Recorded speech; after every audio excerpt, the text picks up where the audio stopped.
নমস্কার, আমাদের কৃষ্ণা টক্স বাংলা চ্যানেলে আপনাদের স্বাগতম। এখনকার আলোচনা, তুমি পাশে থাকলে মনটা শান্তিতে ভরে যায়। জীবনের পথে আমরা অনেক সময় অস্থির হয়ে পড়ি। দুশ্চিন্তা, ভয় আর অনিশ্চয়তা আমাদের মনকে ভারী করে তোলে। তখন মনে হয়, কোথায় সেই শান্তি?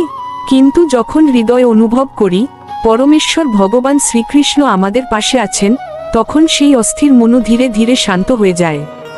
ভগবান শ্রীকৃষ্ণ গীতায় বলেন, দ্বিতীয় অধ্যায়ের ৬৬ নম্বর শ্লোকে, যার মন স্থির নয় তার জ্ঞান হয় না, আর যার মন শান্ত নয় তার সুখও আসে না। অর্থাৎ সত্যিকারের শান্তি আসে তখনই যখন আমরা ভগবান শ্রীকৃষ্ণের স্মরণে মনকে স্থির করি।